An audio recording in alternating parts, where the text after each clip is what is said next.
எங்க ஓட்டு எங்க உரிமை.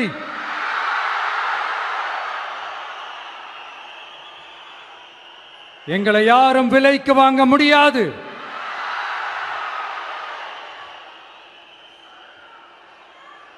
எங்க ஓட்டு விசில் சின்னத்துக்கு தான்.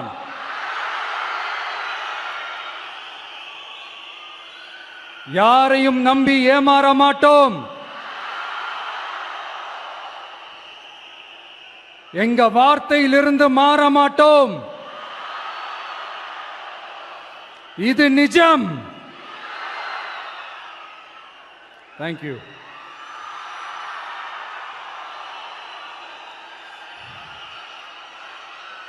ஒரு குட்டி கதையிலிருந்து ஆரம்பிப்போமா?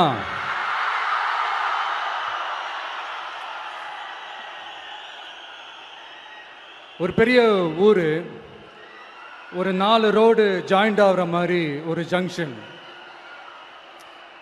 ஒரு பிஸியான ஏரியா, ஆள் நடமாட்டம் அதிகமாக இருக்கக்கூடிய ஒரு ஏரியா. அங்கே சென்டரில் ஒரு முரட்டு ஜல்லிக்கட்டு காலை ஒன்று நின்றுட்டு இருக்குது. காலில் மண்ணை வீசிக்கிட்டு சீறிக்கிட்டு அப்படியே நின்றுட்டு இருக்குது. யாருமே பக்கத்தில் போக முடியல. அந்த இடம் ஒரு கேஷுவலாக மாறணும் அப்படின்னா அந்த காளையை அடக்கி அமைதி ஆக்கினா தான் மறுபடியும் ஒரு பேக் டு நார்மல் சுச்சுவேஷனுக்கு அந்த இடம் மாறும். அந்த ஊரில் இருக்கிற ஒரு சில பேருக்கு மட்டும்தான் அந்த காளை அடங்கும். அவங்க யாருமே அங்கே இல்லை. ஆனால் அந்த க்ரௌடில் இருந்த ஒரு சில பேர், ஆல்ரெடி அந்த காளையை அடக்கணங்களோடு இருந்த ஒரு சில பேர், எங்களுக்கு இல்லாத அனுபவமா? நாங்க பார்க்காத காளையா? நாங்க பார்க்காத மாடா? நாங்க போய் அடக்குறோம்னு சொல்லிட்டு உள்ள போறாங்க. ஒருத்தராலையும் அந்த காளையை தொடக்கூட முடியல. எல்லாரையும் அடிச்சு வீசி தூக்கி போட்டுருச்சு. இப்ப என்னடா பண்றது அப்படின்னு பார்க்கும்போது அந்த கூட்டத்தை விலக்கிட்டு ஒரு சின்ன பையன் ஒரு என்ட்ரி ஒன்று கொடுக்குறான். உங்களுக்கு தான் தெரியும்ல, டேய் எங்களாலே முடியல, நீ எல்லாம் என்னத்தை போய் கிழிக்க போற? எங்களுக்கு அவ்வளோ அனுபவம் இருக்குது, நாங்களே அடிபட்டு ஓரமா படுத்து கிடக்கிறோம். இவன் விளையாட்டுத்தனமா ஏதோ பண்ணிட்டு கிடக்கிறான், பாவம் அந்த காலை கிட்ட போய் அடிபட்டு சாவ போறான். பச்சா பையன், அந்த பையன், இந்த பையன், அண்டர் எஸ்டிமேட் பண்றது, ஏளனமா பேசுறது, இப்படி ஒரு பக்கம். இன்னொரு பக்கம் பரிதாபப்பட்டு, ஐயோ பாவமே, இப்படி தனியா போய் மாட்டிக்கிட்டானே அந்த காலை கிட்ட, என்ன பண்ண போறானோ அப்படின்ட்டு ஒரு பக்கம் பரிதாபப்பட்டு பேசுறாங்க. அந்த சின்ன பையன் எதுவுமே காதலையே போட்டுக்காம 2 பாக்கெட்லையும் கையை விட்டுக்கிட்டு ஸ்டைலா கெத்தா தில்லா அப்படியே உள்ள போறான். ஒரு ஸ்டெப் எடுத்து வைக்கிறான், அந்த கால் அப்படியே சீறிக்கிட்டே நின்றுட்டு இருக்குது. இன்னொரு ஸ்டெப் எடுத்து வைக்கிறான், கால் அப்படியே சீறிக்கிட்டே முன்னாடி வருது. மக்கள் எல்லாரும் பதட்டத்தோடு அப்படியே பார்த்துட்டு இருக்கிறாங்க. இன்னொரு ஸ்டெப் எடுத்து வைக்கிறான், கால் அப்படியே முட்டை வரும்போது பாக்கெட்டுக்குள்ள மறைச்சு வச்சிருந்த 2 புல்லுக்கட்டு அதை அந்த காலை கிட்ட காட்டுறான். காலை அப்படியே சடனா வந்து நின்று அது மூடெல்லாம் மாறி அந்த புல்லுக்கட்டை சாப்பிட ஆரம்பிச்சிருச்சு. அந்த சின்ன பையனும் அந்த காளை அப்படியே தடவிக்கிட்டே வரான். காளையும் பக்கத்தில் ஒரு குழந்தை மாதிரி நடந்து வந்துக்கிட்டு வருது. பக்கத்தில் இருந்த ஒரு வயல்வெளியில் அந்த காளையை மேய விட்டுட்டு வரான். மக்கள் எல்லாரும் அந்த பையனை ஆச்சரியமாக பார்க்குறாங்க. அந்த அடிபட்டு கிடந்த அந்த அனுபவசாலிங்க தலையை தொங்க போட்டு நின்றுட்டு இருக்கிறாங்க. ஏன்னா பேசின பேச்சு அப்படி. வாய் இருக்குன்றதுக்காக நக்கலுமா நையாண்டியுமா நச நச நச நசன் ஒரே பேச்சு. என்ன பண்றது, தலையை குனிஞ்சு அப்படியே நின்றுட்டு இருக்கிறாங்க. அங்க ஒரு பெரியவர் வர்றார். வந்து அந்த பையன்கிட்ட கேட்கிறாரு, எப்படிப்பா இப்படி ஒரு முரட்டு காலை சீறிட்டு நின்றுட்டு இருந்தது, எப்படி அந்த காளையை அடக்கின அப்படின்னு கேட்டதுக்கு அந்த பையன் சொல்றான், ஐயா எனக்கு அந்த காளையை பார்த்தா கோபமா இருந்த மாதிரிலாம் எனக்கு தெரியல, அந்த காலை பசியோடு இருந்த மாதிரி இருந்தது. அதனால தான் அந்த புல்லுக்கட்டை காமிச்சவனை ஓகே நமக்கு தேவையானது கிடைச்சிருச்சு அப்படின்னோடனே அந்த புல்லுக்கட்டை சாப்பிட்டுட்டு நம்மளோட அப்படியே ஜாலியாக வாக்கிங் வந்துருச்சு அப்படின்னு சொன்னான். இதை கேட்ட அந்த பெரியவர் சொன்னாராம், இந்த சின்னவங்க பெரியவங்க அனுபவம் இருக்கிறவங்க அனுபவம் இல்லாதவங்க இதெல்லாம் விஷயமே கிடையாது. யாரா இருந்தாலும் அந்த சூழலுக்கு ஏற்ற மாதிரி அந்த சிச்சுவேஷனுக்கு தகுந்த மாதிரி என்ன பண்ணி அந்த ப்ராப்ளமை சால்வ் பண்றான், ஏது பண்ணி அந்த ப்ராப்ளமை சால்வ் பண்றான், அதுதான் விஷயமே, அதுதான் மேட்ரு. ஸோ நீ சூப்பர்ப்பா, என்ன ப்ராப்ளம் வந்தாலும் நீ சால்வ் பண்ணிடுவ அப்படின்னு முதுகில் தட்டி கொடுத்துட்டு அந்த பெரியவர் போறார். இப்போ அந்த கதையில் அந்த முரட்டு ஜல்லிக்கட்டு காலை தான் நம்ம தமிழ்நாட்டு அரசியல் களம். அந்த பெரியவர் தான் நம்ம தமிழக மக்கள். அந்த பாக்கெட்டுக்குள்ள ஸ்டைலா தில்லா கெத்தா ஒருத்தன் உள்ள வந்தான் பாருங்க, அவன்தான்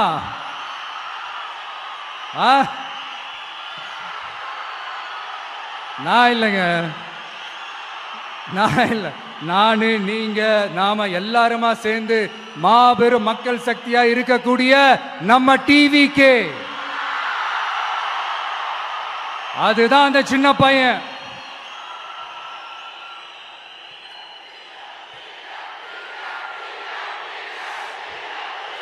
தேங்க்யூ தேங்க்யூ தேங்க்யூ.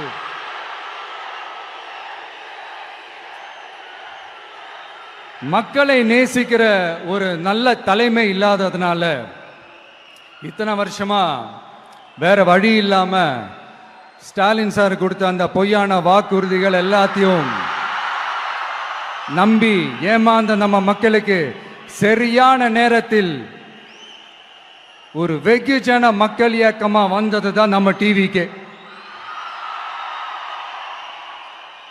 அந்த முரட்டு ஜல்லிக்கட்டு கால கதை ஏன் சொன்னோம், எதுக்கு சொன்னோம், யார் யாருக்கெல்லாம் சொன்னோங்கிறது புரிய வேண்டியவங்களுக்கு புரியும்னு நினைக்கிறேன்.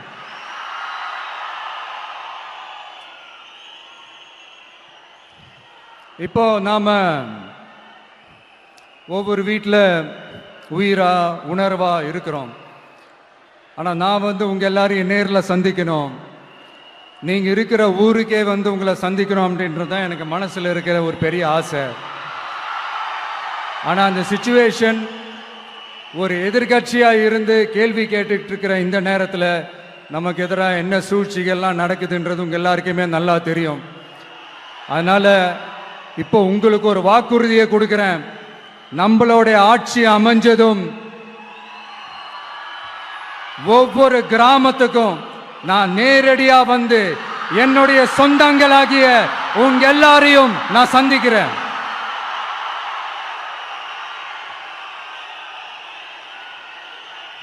கொஞ்ச நாளைக்கு முன்னாடி நம்ம ஸ்டாலின் சார் ஒரு ஒன்று உருட்டினாரு, நீங்க கேள்விப்பட்டிருப்பீங்க.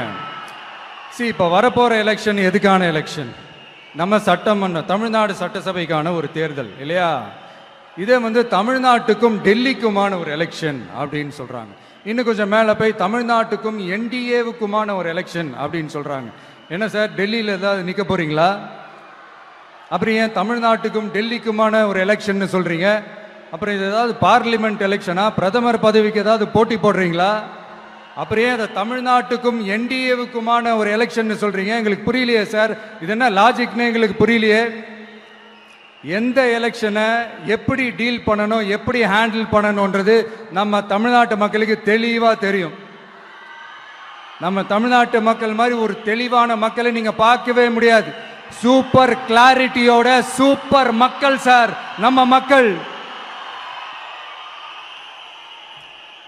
இந்த போருக்கு போறதுக்கு முன்னாடி தான் இந்த படை பரிவாரங்களோட போவாங்கன்னு கேள்விப்பட்டிருக்கிறேன். ஆனா நீங்க என்னடானா இந்த ஒன்றுத்துக்கும் உதவாத இந்த பால் டப்பாவை உருட்டிக்கிட்டு இருக்கீங்களே சார். உண்மையிலே இந்த எலெக்ஷன் எதுக்கான எலெக்ஷன் சொல்லட்டுமா?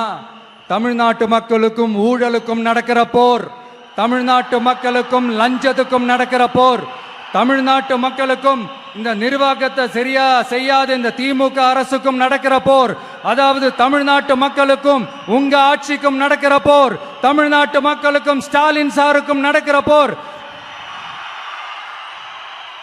இன்னும் சுருக்கமா சொல்லணும்னா,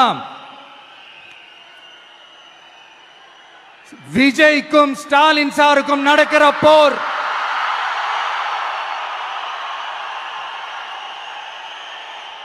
இதுக்கு நடுவுல இந்த என்டிஏ டெல்லி இதெல்லாம் என்ன லாஜிக்னே புரிய மாட்டேங்குது சார். தமிழ்நாடு தான் விஜய், இந்த விஜய் தான் தமிழ்நாடு. தூய சக்தி டிவிகேவுக்கும் தீய சக்தி டிஎம்கேவுக்கும் தான் இந்த போர். இப்படி உக்கிரமா இருக்கிற இந்த போர்ல மறுபடியும் ஒன்னுத்துக்கும் உதவாத இந்த பால் டப்பாவை உருட்டிக்கிட்டு இன்னொரு காமெடி வேற. அது என்னடான்னா, அவரோட ஆட்சியில தான் தமிழ்நாடு சூப்பர் ஸ்டார் மாநிலமா இருக்குதான். கரெக்ட், தமிழ்நாடு சூப்பர் ஸ்டார் மாநிலம் தான். காமராஜர் அவர்கள் டைம்ல, அண்ணா அவர்கள் டைம்ல, எம்ஜிஆர் அவர்களோட ஆட்சியில.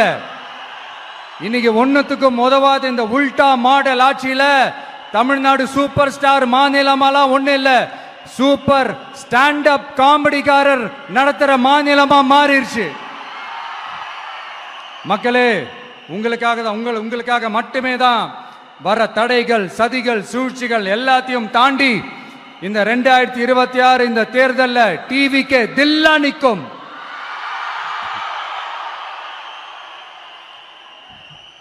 இதுவரைக்கும் நடந்த எலெக்ஷன் வேற, இப்ப நடக்க போற எலெக்ஷன் வேற. ஒவ்வொரு 5 இயர்ஸுக்கும் நடக்கிற எலெக்ஷன் மாதிரி இதை நினைச்சிடாதீங்க. 50 வருஷத்துக்கு ஒரு வாட்டி நடக்க போற ஒரு எலெக்ஷன் மாதிரி இது. அதிசய எலெக்ஷன். ஒரு எலெக்ஷன்ல அவங்களோட எதிரிகளை தான் எதிர்ப்பாங்க, அப்படிதான் எதிர்ப்பாங்க, அதுதான் யதார்த்தமும் கூட. ஆனா இந்த எலெக்ஷன்ல தான் ஒட்டுமொத்தமா எல்லாருமா சேர்ந்து ஒருத்தனை எதிர்க்கிறாங்க. ஒட்டுமொத்தமா எல்லாருமா சேர்ந்து இந்த விஜயை எதிர்க்கிறாங்க. ஏன்னா இந்த விஜய் ஊழலை எதிர்க்கிறான், லஞ்சத்தை எதிர்க்கிறான், மக்களோட மக்களா நிக்கிறான். அந்த மக்கள் அவன் கூட நிக்கிறாங்க. அந்த காண்டு எப்படி, அந்த காண்டு தான் ஒட்டுமொத்தமா எல்லாருமா சேர்ந்து ஒருத்தனை எதிர்க்க காரணம். நீங்க எப்படி வேணா எதிர்த்துக்காங்க, ஆனா போட்டி 2 பேருக்கு நடுவுல தான். ஒண்ணு இன்னொன்னு. இந்த எலெக்ஷன் டேல மேக்சிமம் என்ன பண்ணுவீங்க? போவீங்க, ஓட்டு போடுவீங்க, வருவீங்க, அவ்வளவுதான் உங்களுடைய பார்ட்டிசிபேஷன். ஆனா இந்த எலெக்ஷன்ல நீங்க பங்கெடுத்துக்க போறீங்க. எஸ், உங்க வீட்டில் இருக்கிற ஒரு விஜய் தான், உங்க வீட்டில் இருக்கிற ஒரு விஜய் தான் வேட்பாளரா நிக்க போறாங்க. உங்க வீட்டில் நிக்கிற ஒரு வேட்பாளர்னா அப்ப உங்க வீட்டில் இருக்கிற மத்தவங்க எல்லாருமே வாக்காளர்கள் தானே.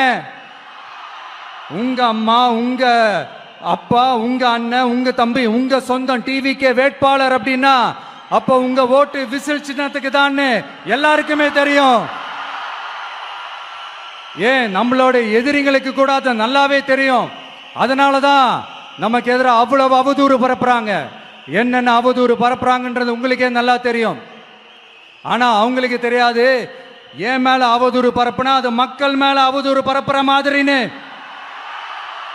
எனக்கு அரசியல் தெரியலன்னு சொன்னா அது மக்களுக்கு அரசியல் தெரியலன்னு சொல்ற மாதிரின்னு. என்ன அசிங்கமா பேசினா அது மக்கள் அசிங்கமா பேசுற மாதிரின்னு.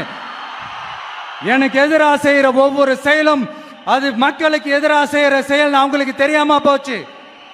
இந்த விஜயும் மக்களும் வேறு வேறு இல்லை. இந்த விஜயும் மக்களும் ரத்தமும் சதையும் மாறி, உடலும் உயிரும் மாறி, ஒன்னிலிருந்து ஒண்ண பிரிக்கவே முடியாது. எஸ், சென்சிட்டிவான சென்டிமெண்ட், அது சென்சிட்டிவான சென்டிமெண்ட்.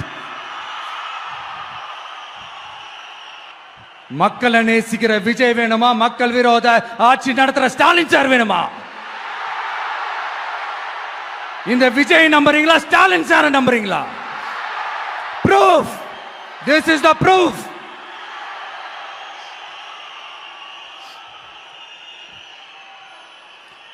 இந்த தீய சக்தி, ஊழல் சக்தி, இதெல்லாம் ஏன் சொல்றோம், எதுக்கு சொல்றோம், யாரை சொல்றோன்றதெல்லாம் மக்களுக்கு தெளிவா தெரியும். அதே மாதிரி டிவிகேவுக்கு போட்டி டிஎம்கே தான்றதும் மக்களுக்கு தெளிவா தெரியும். அப்படி இருக்கும்போது நாம ஏதாவது பேசினா வாண்டடா சில பேர் வந்து வண்டியில் ஏறி உட்காந்துக்கிறாங்க. ஆமா, வாண்டடா சில பேர் வண்டியில் ஏறி உட்காந்துக்கிட்டு குரல் கொடுக்குறாங்க. சீரியஸா ஒரு போட்டி நடந்துகிட்டு இருக்கும் போது இங்க காமெடிக்கெல்லாம் இடம் இல்லை பாஸ். இதெல்லாம் மக்களுக்கு தெளிவா தெரியும். இந்த நேரத்தில் ஒரு சீரியஸ் கேள்விய இன்னைக்கு இருக்கிற மிகப்பெரிய அரசியல்வாதிங்க கிட்ட கேட்கணும்னு நான் நினைக்கிறேன். நீங்க அரசியலுக்கு வர்றதுக்கு முன்னாடி உங்ககிட்ட இருந்த சொத்து எவ்வளோ? அரசியலுக்கு வந்ததுக்கு அப்புறம் இன்னைக்கு உங்ககிட்ட இருக்கிற சொத்து எவ்வளோ? அதை ஓபனா டிக்ளேர் பண்ண முடியுமா? அப்படி வந்த காசெல்லாம் என்னென்ன தொழில் செஞ்சு வந்துச்சு, என்ன வேலை செஞ்சு வந்துச்சு? உண்மையிலே நீங்க உழைச்சி சம்பாதிச்ச காசா, இல்ல ஆட்சி அதிகாரத்துக்கு வந்ததுக்கு அப்புறம் ஆட்டைய போட்ட காசா? இதெல்லாம் ஓபனா டிக்ளேர் பண்ண முடியுமா? இதெல்லாம் நம்ம கேட்டா எல்லா ஊழல்வாதிகளும் ஒன்னா சேர்ந்து நம்ம மேல சேத்தவாரி வீசுவாங்க.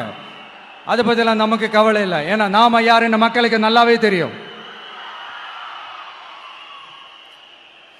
எனக்கு ஒரு புது ஃப்ரெண்ட், புது நண்பர் ஒருத்தர் கிடைச்சிருக்காரு. யார் தெரியுமா?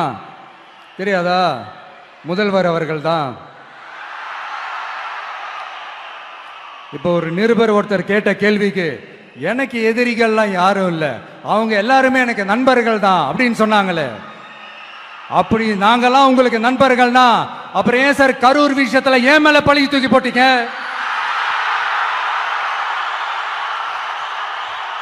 உங்களுக்கு மனசாட்சின்னு ஒண்ணு இருந்தா அப்படி பேசிருப்பீங்களா?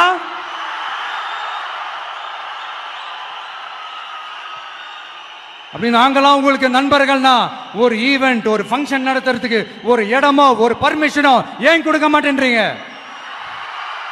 எல்லாத்தையும் நீங்களே பண்ணிட்டு போற போக்கில் அப்படியே பொய்களா அடிச்சு விட்டுக்கிட்டு இருக்கீங்க. உங்களோட உண்மையான நண்பர்கள் யாருன்னு சொல்லட்டுமா? லஞ்சம், ஊழல், அரசியல் ஆதாயம், இதெல்லாம் தான் உங்களோட உண்மையான நண்பர்கள். பர்சனலா நீங்க எப்படி வேணா இருந்துக்கங்க சார், நமக்கு அதை பத்தி கவலை இல்லை, நமக்கு அது அவசியமும் இல்லை. ஆனா உங்க ஆட்சி தான் தப்பான ஆட்சி, தமிழ்நாட்டுக்கு தேவையில்லாத ஆட்சி. கொஞ்ச நாளைக்கு முன்னாடி கற்பனையா ஒரு விஷயம் ஒன்று சொன்னேன். இந்த முதல்வர் கூட விசில் சின்னத்துக்கு தான் வாக்களிப்பாரு அப்படின்ட்டு கற்பனையா ஒன்று சொன்னேன். ஆனா இன்னைக்கு நிஜமாவே நமக்கு ஆதரவா ஒரு கோஷத்தை எழுப்பியிருக்கிறாங்க. அது என்ன தெரியுமா? எங்க வாக்கு சாவடி வெற்றி வாக்கு சாவடியா. அதுக்கு அர்த்தம் என்ன தெரியுமா? எங்க வாக்கு சாவடி விஜய் வாக்கு சாவடின்னு அர்த்தம்.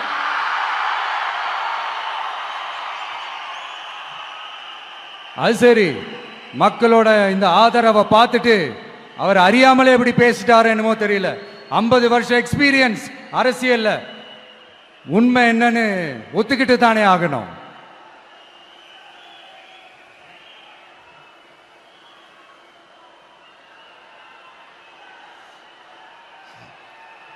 ஜனநாயகம்ங்கிறது பெரும்பான்மை ஆட்சி அதிகாரம் சார்ந்தது மட்டும் இல்லை, சிறுபான்மை மக்களின் உரிமைகள் உணர்வுகளும் புனிதம்னு நினைச்சு அதையெல்லாம் காப்பதற்கு பெயர் தான் ஜனநாயகம்னு 1963 அறிஞர் அண்ணா பார்லிமெண்ட்ல பேசினதை நாம இங்க சொல்றது ரொம்ப பொருத்தமா இருக்கும். அறிஞர் அண்ணா சொன்னது தான் டிவிகேவோட நிலைப்பாடும். இந்த ஸ்டாண்ட்ல நாம 100% உறுதியா இருப்போம். யாருக்காகவும் எதுக்காகவும் இதுல சமரசமே கிடையாது. மதச்சார்பற்ற சமூக நீதி தன்மை தான் நம்ம அடிப்படை கொள்கைகள் ஒன்று. அதுல எந்த மாற்றமும் எப்பவும் கிடையாது. ஆனா இதெல்லாம் மறந்துட்டு எப்படியாவது எதையாவது செஞ்சு ஓட்டு வாங்குறதுக்காகவே இங்க சில பேர் இருக்கிறாங்க. அவங்கள மாதிரி நமக்கு அப்படி சில பிரச்சனைகள்ல எரியற நெருப்புல எண்ணெய ஊத்துற எண்ணமே இல்லை.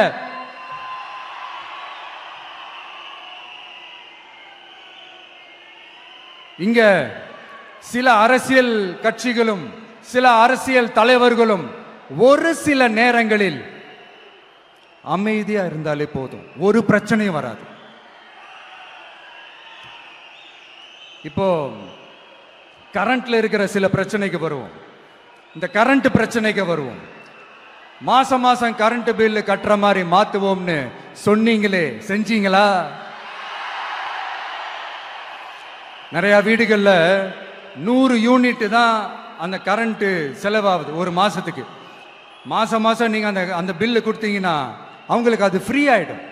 அவங்க அந்த காசை கட்ட தேவையே இல்லை. ஆனா 2 மாசத்துக்கு ஒரு வாட்டி அந்த பில்லு கொடுத்தீங்கன்னா, இப்ப சப்போஸ் அது 200 யூனிட்டுக்கு மேல போச்சுன்னா அது அவங்களுக்கு ஒரு மிகப்பெரிய சுமை தானே. இது எந்த கணக்கில் எடுத்துக்கிறது? ஒரு மாதிரி ஒரு மாடர்ன் கரப்ஷன் அப்படின்னு எடுத்துக்கலாமா? அடுத்து பஸ் வசதி. நிறைய கிராமங்கள்ல பஸ் வசதி இல்லைன்னு சொன்னா இந்த ஒட்டுமொத்த திமுக அரசும் கத்திக்கிட்டு வந்துருவாங்க. நாங்க பஸ் விடாத கிராமங்களே இல்லை அப்படின்னு சொல்லுவாங்க. அப்படி அது உண்மை அப்படின்னா முதல்வர் அவர்கள் கிட்ட நம்ம தங்கச்சி ஒருத்தவங்க ஒரு கேள்வி கேட்டாங்களே, எங்க ஊருக்கு ஒரு மினி பஸ் ஆவது விடுங்க சார் அப்படின்னு கேட்டாங்களே, அது எந்த கணக்கில் எடுத்துக்கிறது? நிறைய மலை கிராமங்கள்ல பஸ் வசதி இல்லை, நிறைய மலை கிராமங்கள்ல ஹாஸ்பிட்டல் வசதி இல்லை. இது ரெண்டுமே எவ்வளவு முக்கியமான ஒரு விஷயங்கள். பஸ் வசதியும் ஹாஸ்பிட்டல் வசதியும் இல்லாததுனால வீட்டிலேயே பிரசவம் பார்க்கிற அந்த ஆபத்து இருக்குதுன்னு எவ்வளவு நியூஸ் பார்க்கிறோம். இதெல்லாம் எந்த கணக்கில் சேர்த்துக்கிறது? அடுத்து இது எல்லா மீட்டிங்லயும் பேசுறதுதான், பெண்களுக்கு பாதுகாப்பு நம்பர் 1 இருக்குது தமிழ்நாட்டில் அப்படின்னு சொல்றாங்க. அப்புறம் அது என்ன வி சேஃப் மாடலா? பெண்கள் என்ன சொல்றாங்க தெரியுமா? அது வி சேஃப் மாடல் இல்ல, வி ஆர் நாட் சேஃப் மாடல்னு சொல்றாங்க. இப்படி இருக்கிறப்போ தமிழ்நாட்டில் எங்க போனாலும் பெண்களுக்கு பாதுகாப்பு அப்படியே கொட்டி கிடக்குதான். இப்படி சொன்னா எப்படி சார்? கேட்கிறவங்க என்ன கேசரி சாப்பிடுறாங்க நினைச்சீங்களா?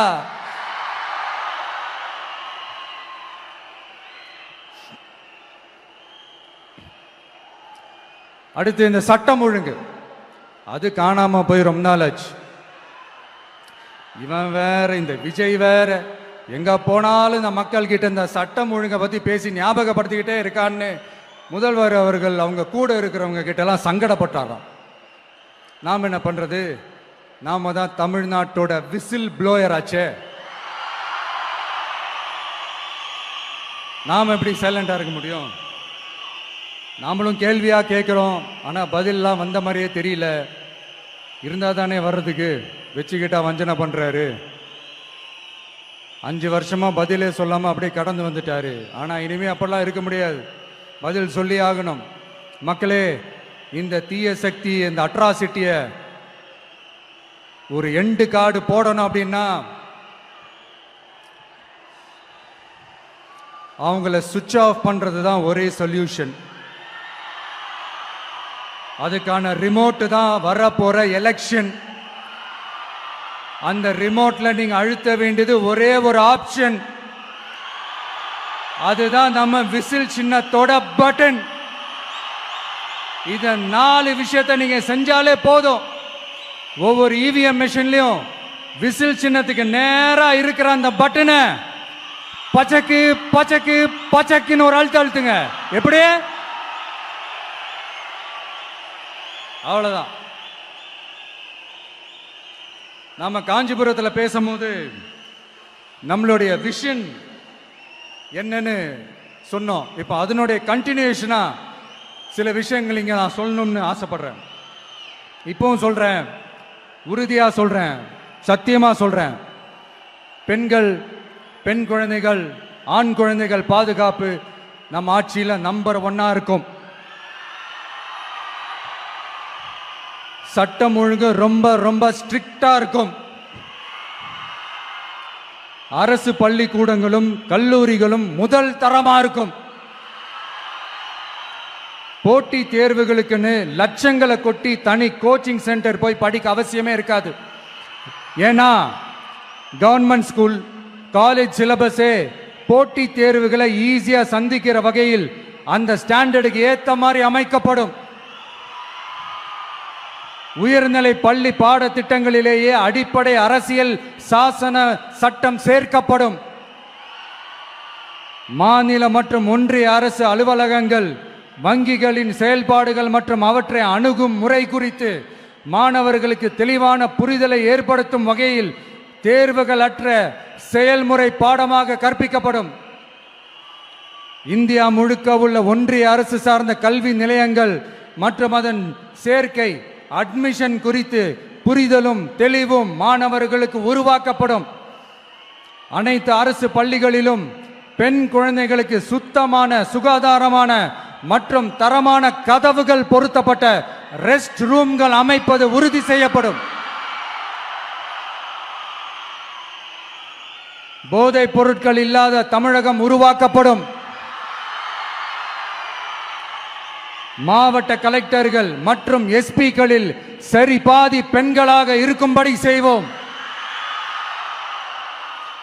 மலை கிராமங்களில் அரசு ஆரம்ப சுகாதார நிலையங்கள் பிரசவம் பார்க்கும் வசதியுடன் அமைக்கப்படும். பஸ் போக்குவரத்து இல்லாத கிராமங்கள் மற்றும் மலை கிராமங்களே இல்லை என்ற நிலை உருவாக்கப்படும்.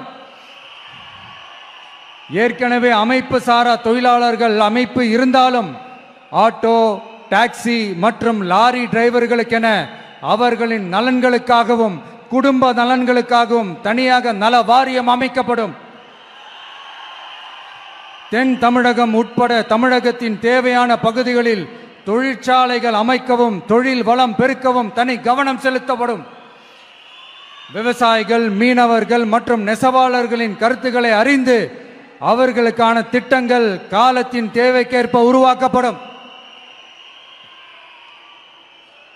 இப்போ நம்ம ஸ்டாலின் சார் அறிவாலயம் பக்கத்தில் யாரு நடந்து போனாலும், அறிவாலயம் பக்கத்தில் யாரு நிழலுக்கு ஒதுங்கினாலும் கூட்டணியில சேர்த்துக்கிறார்.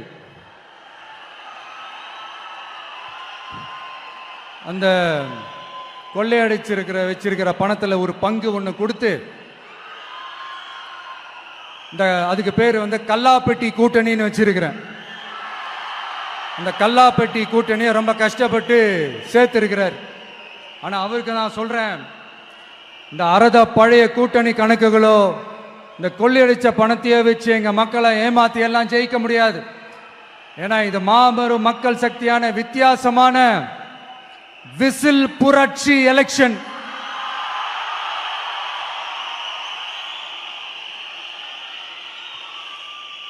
உங்களோட நான் இருக்கேன், நம்மளோட நம்ம மக்கள் இருக்கிறாங்க. இதுக்கு மேல என்ன வேணும்? கான்பிடென்டா இருங்க, நல்லதே நடக்கும், வெற்றி நிச்சயம்.